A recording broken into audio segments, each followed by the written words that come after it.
तो कल दो फेजेस डील करी थी, कौन कौन से? तो लेप्टोटिन और दूसरी कौन सी थी? जाइगोटिन। लेप्टोटिन फेज तो हमने बोला था कि वो केस फेज बोला था जिसमें क्रोमोसोम ना दिखाई देके बल्कि क्या दिखाई दे रहा था? क्रोमेटिन, छोटे छोटे बेड लाइक स्ट्रक्चर अपीयर हो रहे थे, ठीक है। तो वहां पर क्रोमोसोम कैसे थे? लूज फॉर्म में थे। उसके बाद में क्रोमोसोम क्या होंगे? कंडेंसिंग फॉर्म में आएंगे। उसके बाद में फिर दूसरी फेज कौन सी थी? Zygotene phase. जाइगोटिन फेज हमने क्या बोला था? साइनेप्सिस फेज या साइनेप्टोनिमल फेज बोला था, जिसके अंदर साइनेप्सिस की फॉर्मेशन होती है। साइनेप्सिस किसके बीच में हुई थी? होमोलोगस क्रोमोसोम के बीच में हुई थी। होमोलोगस क्रोमोसोम को साथ रखने के लिए कौन सा कॉम्प्लेक्स बना था? SC complex, that is the synaptonemal complex की फॉर्मेशन हुई थी, ठीक है। और वहां पर पेयर ऑफ टू क्रोमोसोम को हमने क्या बोला था? बाइवेलेंट बोला था, है ना, bivalent. Total number of chromosome divided by 2 that will be equal to the number of bivalent, ठीक है।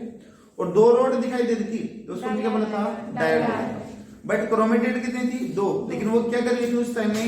रैप कर रही थी, तो सिंगल अपीयर होती, ठीक है। तो अभी हम आ जाते हैं साइनेप्टोनिमल कॉम्प्लेक्स पे आते हैं पहले, फिर आगे की तरफ चलते हैं पैक्टिन फेज पे। एससी कॉम्प्लेक्स या फिर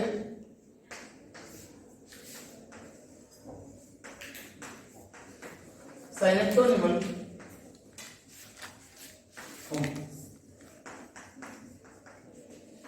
साइनेप्टोनिमल कॉम्प्लेक्स शॉर्ट में इसको क्या बोलते हैं? एससी कॉम्प्लेक्स बोलते हैं। This one is the tripartite in nature, यानी कि इसमें कितने रो अपीयर होगी? 3 रो अपीयर होगी। This one is the SC complex is tripartite in nature, मतलब कि कितनी रो दिखाई देगी? 3 लाइन आपको दिखाई देगी, ठीक है। ट्राइकल्पेट का मतलब यहां पर 3 लाइन अपीयर। एससी कॉम्प्लेक्स किसका बना हुआ है? प्रोटीनलेस रेडिकल। प्रोटीन का बना हुआ है, कंसिस्ट ऑफ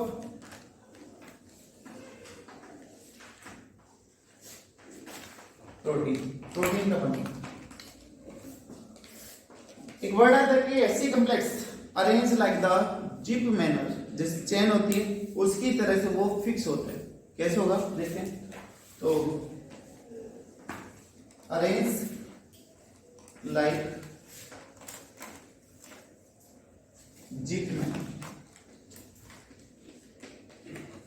जिप मैनर की तरह वो अरेंज, ठीक है।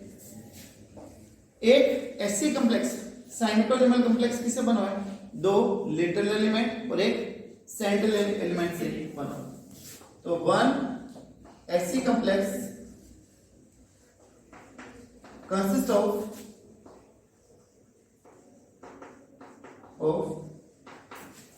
To literal component and 1 central component है। फिर उसके जुड़ने से एक एससी कॉम्प्लेक्स की फॉर्मेशन होगी। एससी कॉम्प्लेक्स क्या करता है कि 2 क्रोमोसोम की नॉन सिस्टर क्रोमेटिड को आपस में जोड़ के रखते हैं। सिस्टर क्रोमेटिड क्या, नॉन सिस्टर क्रोमेटिड क्या है, उसके बारे में भी बात करेंगे। बेटा अभी आपको मैं पहले बेसिक समझाता हूं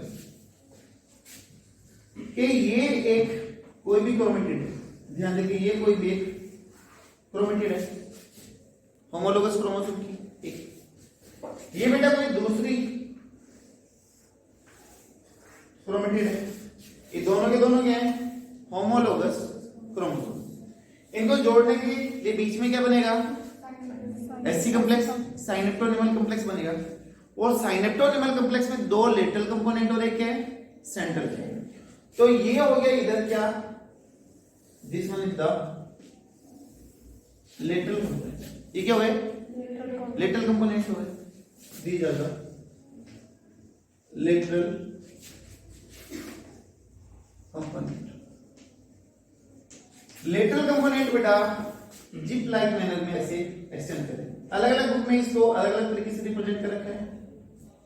किसी में स्ट्रेट लाइन दिखा रखी है, किसी में ब्लर करके दिखा रखा है, किसी में किस तरीके से दिखा रखा है, लेकिन जिप मैनर अगर आप समझ रहे हो तो स्ट्रक्चर कुछ ऐसे बने, ठीक है। इसके बाद में इसके बीच में क्या बनेगा यहां पर, this one is the central element, this one is the central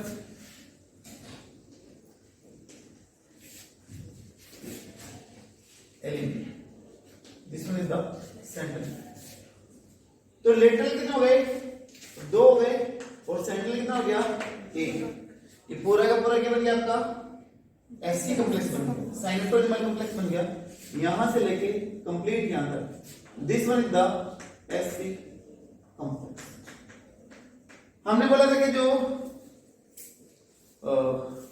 दो क्रोमेटिड है, 2 क्रोमोसोम है होमोलोगस, क्या वो डायरेक्टली एक दूसरे के कांटेक्ट में आते हैं, नहीं आते, उनके बीच में कुछ ना कुछ गैप होगा। मैंने आपको शायद गैप भी बताया था, कितना कितना गैप बताया था, 0.15 टू 0.2 माइक्रोमीटर तक का बीच में स्पेस वहां पर कंसिस्ट होगा। तो ये जो क्रोमोसोम की जो बीच की जो डिस्टेंस रहेगी that is near about 0.15 to 0.2 micrometre तक का साइज। तो ये जो डिस्टेंस आया है, ये जो इन 2 क्रोमेटिड के बीच में गैप है, वो किसकी वजह से डेवलप हो रहा है, एससी कॉम्प्लेक्स की वजह से डेवलप होने लगा है। अभी बात आती है कि एससी कॉम्प्लेक्स बना क्यों था, क्रोमोसोम को 2 साथ में रखने के लिए हेल्पफुल था, 2 होमोलोगस क्रोमोसोम को साथ में रखा था। साथ रखने की नौबत क्या आई, फायदा क्या होगा, तो हम एक वर्ड पढ़ते हैं रिकॉम्बिनेशन, क्रॉसिंग ओवर, है ना। तो उस चीज को करवाने के लिए ये चीज क्या करती है, एससी कॉम्प्लेक्स इनको पास में रखती है, ताकि साथ में रहेंगे तो पार्टिकल जाएंगे एक्सचेंज करेंगे। तो यहां पर SC complex fold to non sister chromatid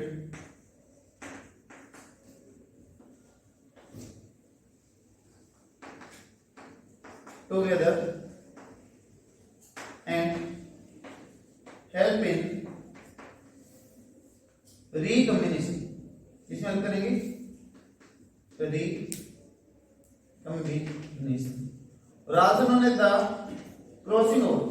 तब क्रॉसिंग ओवर होती है तो नई नई फॉर्मेशन बनती है, नई नई कॉम्बिनेशन बनती है, उसी को हम क्या बोलते हैं, रिकॉम्बिनेशन बोलते हैं। तो crossing over promote the recombination, तो रिकॉम्बिनेशन और क्रॉसिंग ओवर। जिस पॉइंट से क्रॉसिंग ओवर होती है, जिसके ऊपर से 2 पॉइंट आपस में एक्सचेंज होंगे, that point where 2 chromatid are intersect each other, that point is known as the chiasma या फिर क्याज्माटा बोलते हैं। वो डिटेल में भी समझेंगे क्या कैसे एक्सचेंज होगा, बट अभी हमने समझा क्या, एससी कॉम्प्लेक्स, साइनोटोनिमल कॉम्प्लेक्स, जो एक प्रोटीनियस कॉम्प्लेक्स है, 2 नॉन सिस्टर क्रोमेटिड को साथ में रख रहा है, किससे फॉर्मेशन है, 2 लेटरल और एक सेंट्रल एलिमेंट से फॉर्मेशन।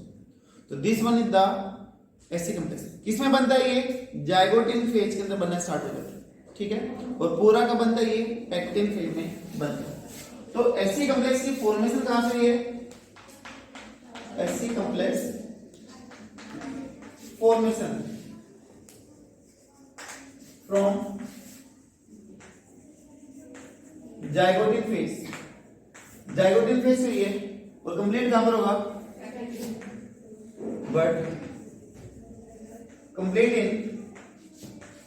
इनटू पैकेटिन,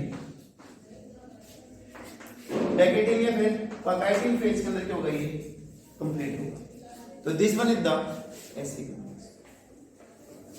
अगर हम यहां पर बात करें कि रिकॉम्बिनेशन होगा, तो रिकॉम्बिनेशन करवाने के लिए यहां पर एक नोड्यूल होता है, एक स्ट्रक्चर होती है जो इन कंपोनेंट को आपस में कनेक्ट करके रखती है ना। बीच में एक नोड्यूल होगा, एक गार्ड होगी, that nodule is known as the R nodule, this one is the R nodule. R nodule का फुल नेम क्या होगा, रिकॉम्बिनेशन नोड्यूल, जो रिकॉम्बिनेशन करवाने में हेल्प करेगा, रिकॉम्बिनेशन नोड्यूल। ये वो नोड्यूल है जो रिकॉम्बिनेशन करवाने में हेल्प करेगा, और रिकॉम्बिनेशन करवाने के लिए आपको बहुत सारे एंजाइम चाहिए। तो रिकॉम्बिनेशन कैसे हो गया, एंजाइम मीडिएटेड प्रोसेस हो गया, जिसके अंदर काफी तरह के क्या होंगे, एंजाइम्स की रिक्वायरमेंट होगी, ठीक है। तो आर मॉड्यूल परफॉर्म या फिर help in recombination, R module recombination करवाने में हेल्प करेगा। और जो रिकॉम्बिनेशन होगा वो एंजाइम की सहायता से होगा, विच इज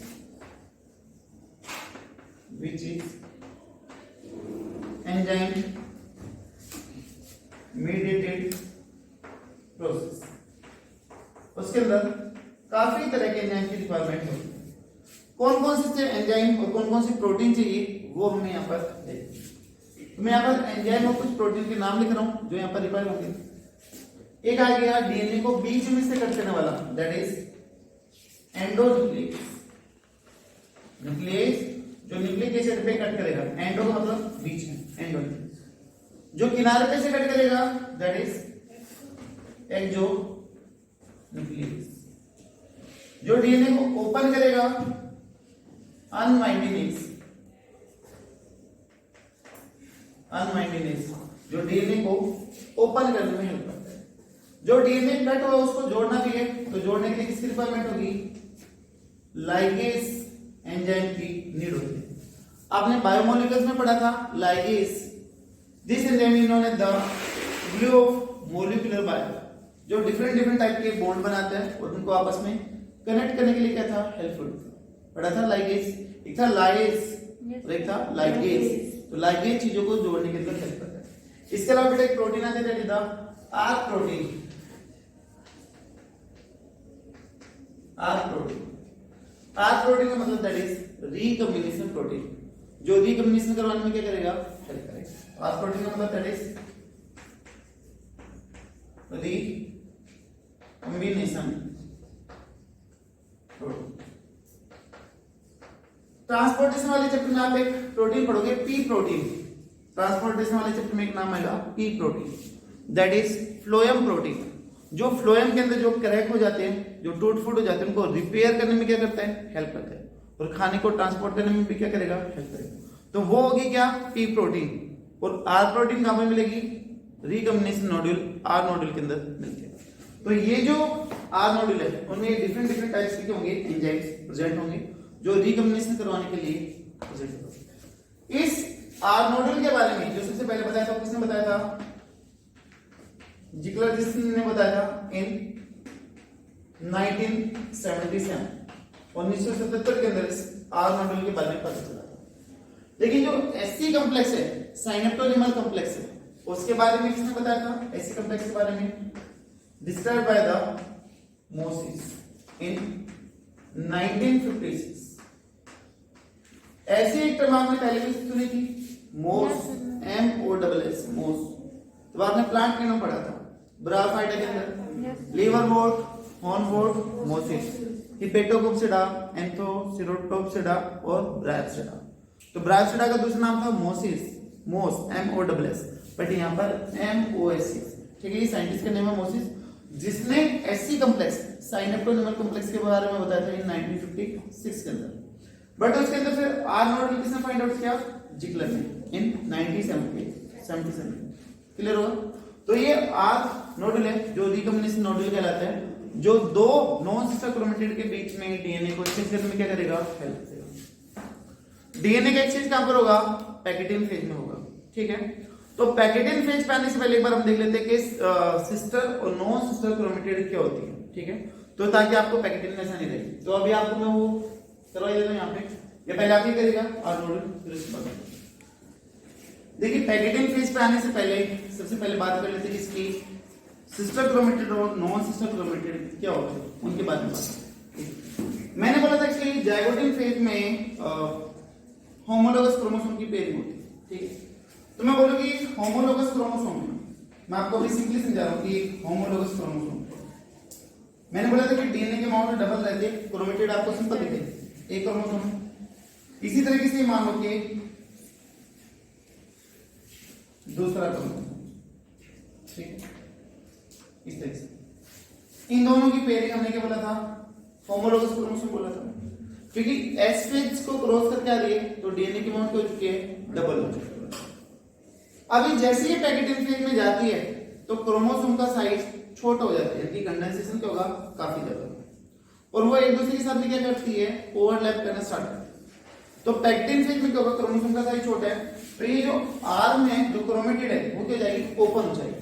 तो आपको ये आगे चल के पैक्टिन फेज में कैसे दिखाई देगी, कुछ ऐसी दिखाई देगी।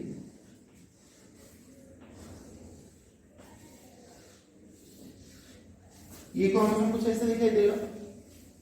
इसी तरीके से बेटा जो ये वाला क्रोमोसोम था जो ऑरेंज कलर से बना रखा है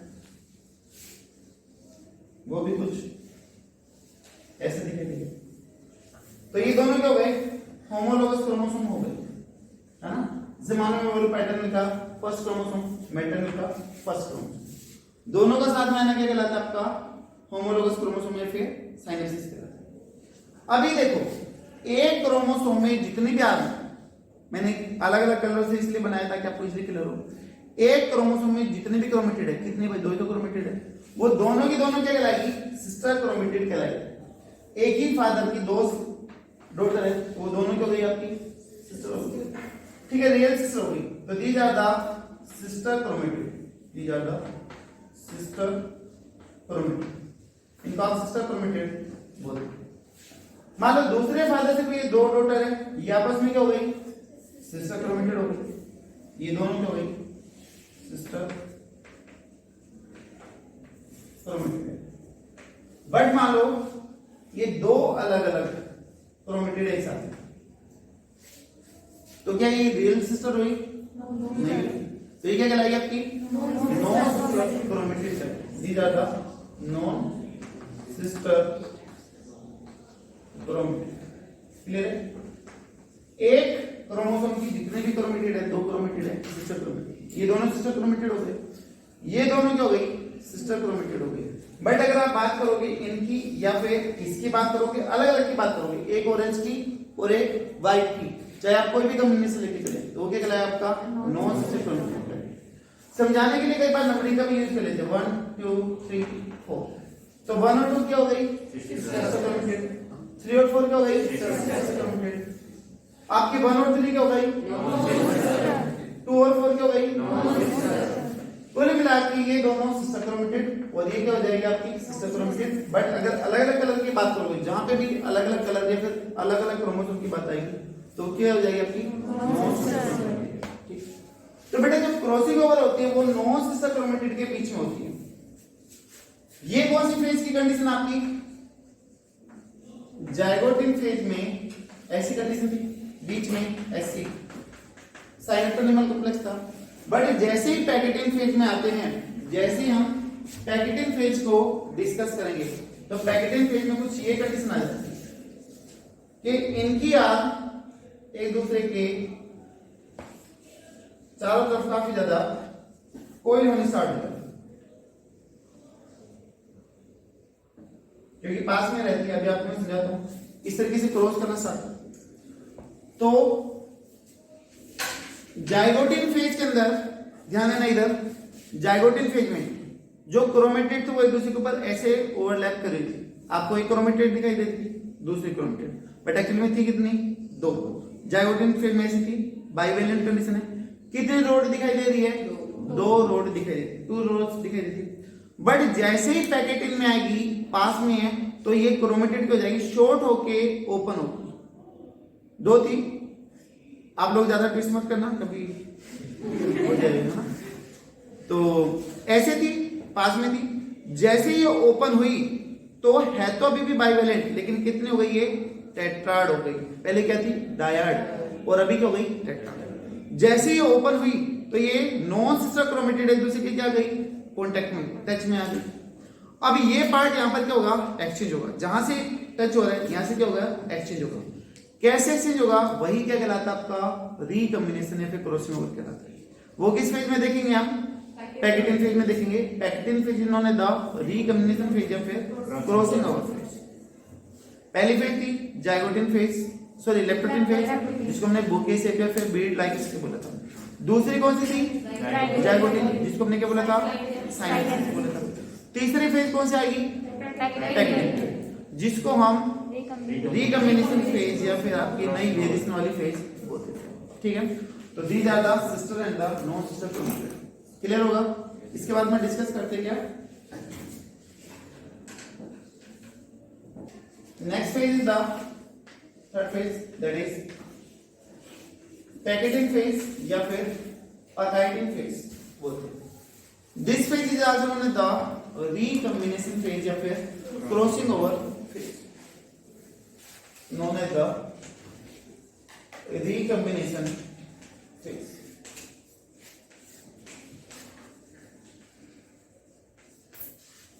ठीक है, rather known as the crossing over phase। क्योंकि तब क्रॉसिंग ओवर होगी तो ये क्या होगा, रिकॉम्बिनेशन। ठीक, इसमें एंजाइम्स इन्वॉल्व होंगे। किस किस हो गए? देखिए पैकेटिंग फेज में सबसे पहले एंजाइम आता है एंडोन्यूक्लियस, जो इन दोनों साइड को क्या करते हैं, कट करेगा। तो सबसे पहले endonuclease cut the DNA, cut the chromatid, दोनों क्रोमेटिड को, नॉन सिस्टर क्रोमेटिड को क्या कर दिया, कट कर दिया, कट हो गया। उसके बाद में आएगा एक्सोन्यूक्लियस, एक्सोन्यूक्लियस ये एक एक दो दो न्यूक्लियोटाइड को आपस में हटा देता है, तो जिसकी वजह से गैप थोड़ा सा क्रिएट होता है, ये आपस में से इजीली क्या कर सकती है, एक्सचेंज हो सकती है। तो क्रिएट गैप। तीसरा एंजाइम है बेटा अनवाइंडिंग। अनवाइंडिंग का काम होता है अनवाइंड करना, इनको ओपन करना, स्ट्रेट करना। तो एक तरीके से क्या करवाते हैं कि जो ये फोल्डिंग हो रही थी इनको क्या करवाता है कि उल्टा टर्न करवाता है, उल्टा घुमाता है। तो जो हेलिक्स थी ये अगर ये उल्टा टर्न होगा तो कैसे हो जाएगी, स्ट्रेट हो जाएगी। तो इसको स्ट्रेट करने में क्या करते हैं, हेल्प करते हैं। तो यहां पर अभी मैं ऐसे समझा दूं कि कट होने के बाद ये चीज स्ट्रेट हो गई, व्हाइट वाले के ऊपर ऑरेंज और ऑरेंज के ऊपर व्हाइट, ऐसा स्ट्रेट हो गई। ठीक है, तो रिमूव हेलिक्स, हेलिक्स या फिर वाइंडिंग बोल सकते हो कि जो एक दूसरे के ऊपर कोई तो उसको करेगा। अब उसके बाद में क्या हो गया, अपने कंप्लीमेंट्री बेस से फिर कंप्लीमेंट्री आर्म से क्या करेगा, ज्वाइन होगा। ये सेगमेंट इधर से इधर चला गया था और ये वाला इधर से इधर आ गया। तो फोर्थ स्टेप होगा कॉम्बिनेशन विथ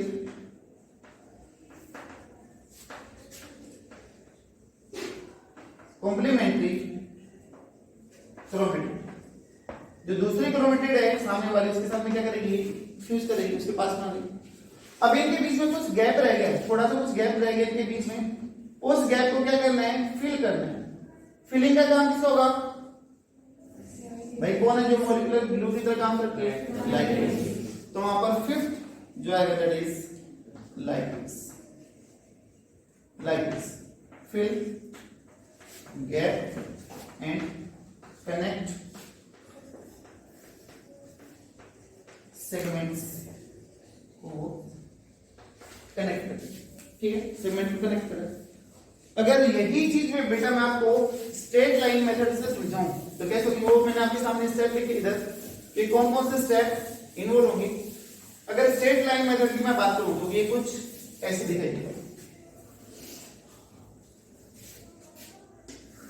एक क्रोमेटिड, दूसरी क्रोमेटिड, यहां पर दूसरे क्रोमेटिड की दो क्रोमेटिड। सबसे पहले किसने कट किया, एंडोन्यूक्लियस ने कट किया। ठीक है, एक्सोन्यूक्लियस ने बीच में क्या कर दिया, गैप क्रिएट कर दिया। स्ट्रेट से दिखा रखा तो अनवाइंडिंग यहां पर क्या करते हैं, स्ट्रेट करने में हेल्प करता है, जो मैंने पहले से दिखा रखा था। अब ये क्या करेगी कि दोनों की दोनों नेक्स्ट स्टेप में फोल्ड होना स्टार्ट हो जाती है। कैसे फोल्ड होगी, कुछ ऐसे मान के चलो कि कुछ ऐसे फोल्ड होगी। ये जो सेगमेंट कटा था बेटा ये फोल्ड होगी कुछ ऐसा। ठीक है, ये जो थी बीच में से ये यहां से तो हट गई है, हटने के बाद में कुछ ऐसे एक्सिस करेगी। अब ये वाला जो सेगमेंट है, ऑरेंज वाला जो सेगमेंट है, ये किसके साथ में आगे जुड़ेगा, येलो के साथ में आगे जुड़ेगा। और येलो वाला किसके साथ में जुड़ेगा, ऑरेंज के साथ में। तो हम कुछ ऐसा समझे यहां पर अगली कंडीशन में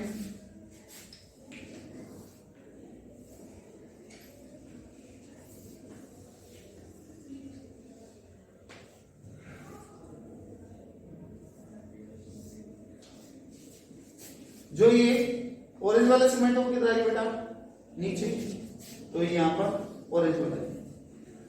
जो येलो वाला तो ये कहां पर गया, ऊपर की तरफ, बीच में इधर फिक्स हो गया, तो ये अभी पार्ट एक्सचेंज हुए नहीं हुए, this one is the crossing. ये कैसे, ठीक, कितने क्रॉसिंग ओवर होगी, ठीक है, एक जगह पर हो गया, दो जगह पर होगी, कितनी क्रोमेटिड इन्वॉल्व होगी वो डिपेंड करता है साइज या फिर लेंथ ऑफ द क्रोमोसोम। जितना ज्यादा बड़ा साइज होगा क्रॉसिंग ओवर के चांसेस और नंबर भी होंगे उतने ही ज्यादा होंगे, ठीक है। कौन कौन से फैक्टर जो क्रॉसिंग ओवर और रिकॉम्बिनेशन को प्रमोट करते हैं, जितनी ज्यादा लेंथ बोल दो या फिर डिस्टेंस बोल दो बेटा, उतनी ज्यादा क्या होगी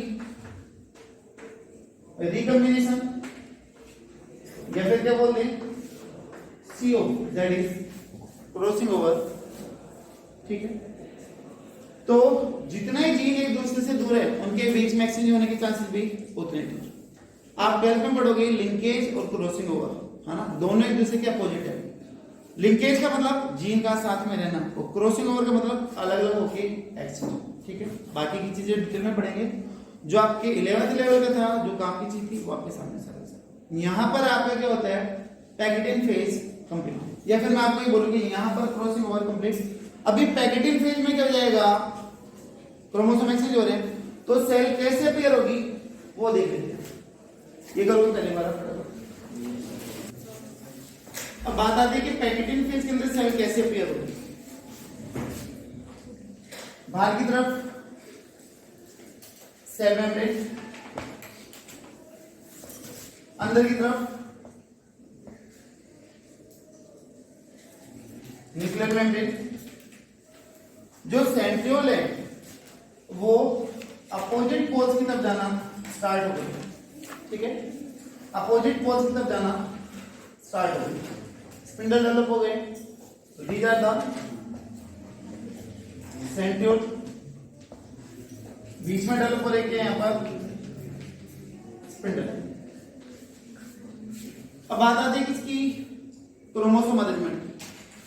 क्रोमोसोम अरेंज हो रहे हैं तो वो क्या कर रहे हैं, पैकेटिंग फेज में एक्सचेंज करने लगे, क्रॉसिंग ओवर करना स्टार्ट करें। तो यहां पर हम कुछ ऐसे देखें,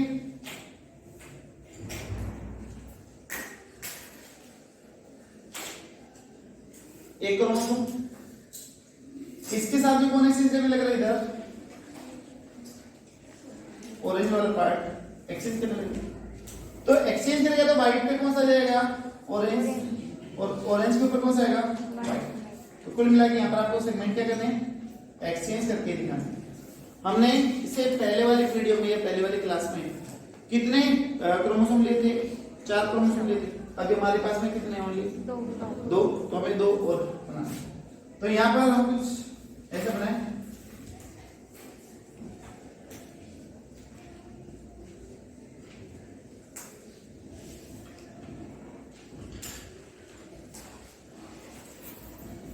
वही आपको पार्ट एक्सचेंज करके दिखाना है,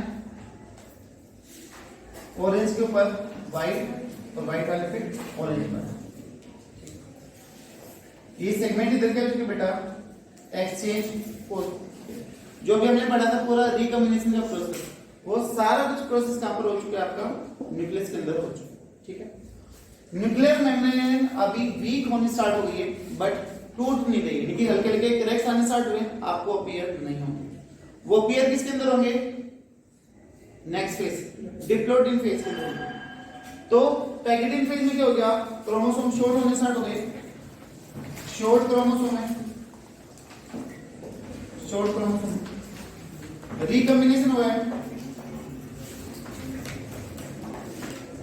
और प्रोफेज फर्स्ट की सबसे बड़ी जो लार्जेस्ट फेज है, लॉन्गेस्ट फेज है, वो कौन सी है, पैकेटिंग फेज।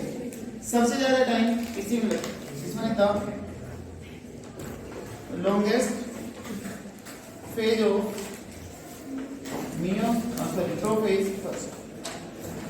prophase first का सबसे ज्यादा टाइम इसी में। तो पार्ट यहां पर क्या हो चुके हैं, एक्सीडेंट। ये जो फेज है वही रेस्पॉन्सिबल है for the variation the gametes. जो गैमेट अलग अलग टाइप के बनते हैं उनमें जो वेरिएशन आती है वो किसकी वजह से आती है, पैक्ड इन फेज की वजह से। तो this phase will be responsible